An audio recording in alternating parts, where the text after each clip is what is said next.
Hello and welcome to our channel. Today we're going to talk about alternative foods for clownfish larvae other than rotifers. Stay tuned.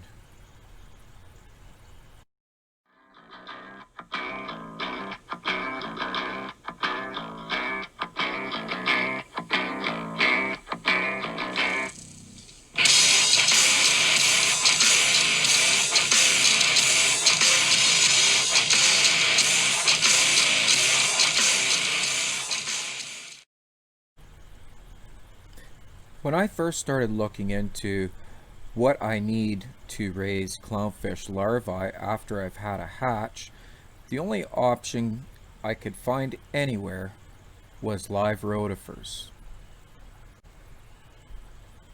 So I searched far and wide and I ended up ordering live rotifers and the enrichment foods for them from California. I'm in Ontario, Canada, and it can be very difficult to import this stuff into Canada. These micro live foods are only necessary for the first week or so of raising your clownfish larvae until they're large enough to eat bigger foods. So I ordered rotifers and the enrichment foods, and I was able to raise my first spawn successfully to this point now at 11 weeks old, and I have been able to keep 90 clownfish babies from the first hatch, which is a very good success rate. But things happen, and what happened to me was my rotifer culture crashed, and I had no more rotifers for this hatch and one hatch before this. An alternative was needed.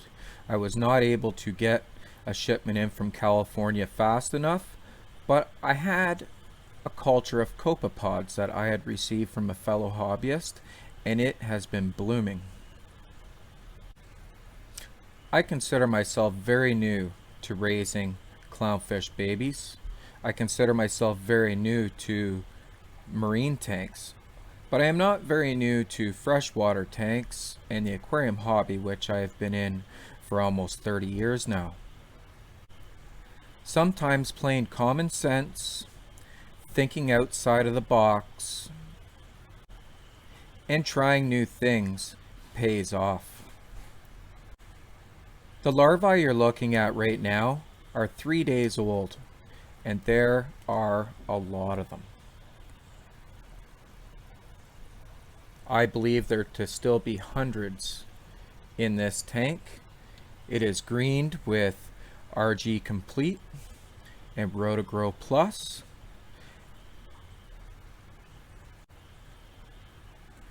The larvae up to day 3 have been raised on Copepods enriched with Rotigrow Plus and brine shrimp. Copepods are far too big for baby larvae, but the copepods have babies if they're well looked after, and the babies are not too big for them. And this was my thinking in using copepods. I believe the clownfish larvae have been eating the baby copepods, and that's why they are still a high successful survival rate at day 3. If they had not been eating well to this point, they would not make it to day 3. Here is a fry at day 13, pretty much done metamorphosis, and this fry has been raised on copepods, brine shrimp, and some powdered foods. You can be successful with copepods. Rotifers and copepods are mainly just vessels to transport the food to the clownfish. This is why they need enrichment. And if you're going to feed brine shrimp past the egg yolk stage, you're going to need to enrich them as well, and that's where the Rotigrow Plus comes into play. They're merely vessels to get the nutrition you need to your clownfish larvae. So whether that vessel is a copepod or a rotifer, as long as it is small enough to fit in their mouths, it should work just fine. So next time you read that you can't do something or something's not going to work, if it makes common sense, if what you know about aquariums, you could see how it might be able to work, give it a try if you don't have other options. I am not saying that Copepods are better than rotifers. What I am saying is if you don't have access to rotifers, try Copepods. You might be surprised with your success. It is going to take a lot of Copepods. I have a very large colony of Copepods, but it works in a pinch. Some other powdered foods I use to help them get to this point is Hikari First Bites.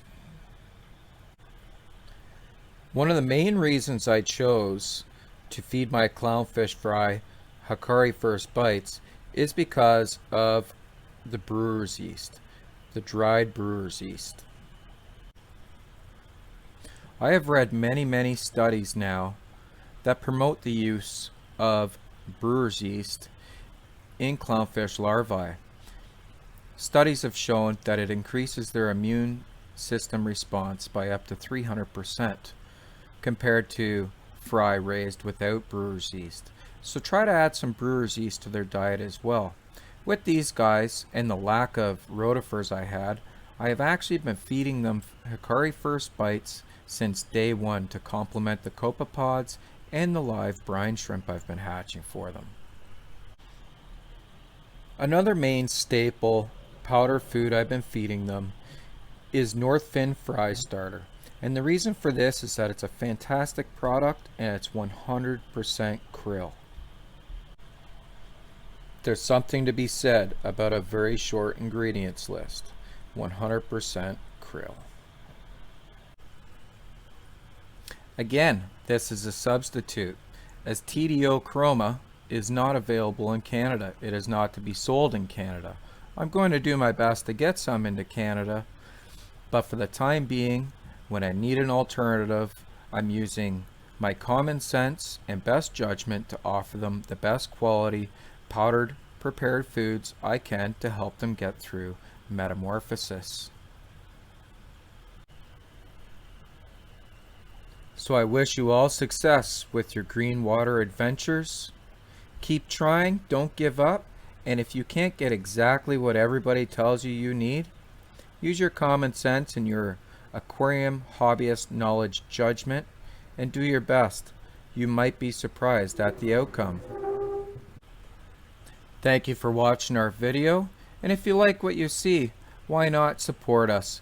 It's as simple as subscribing. Doesn't cost you a cent and it helps us out. So until next time, happy fish keeping. Bye for now.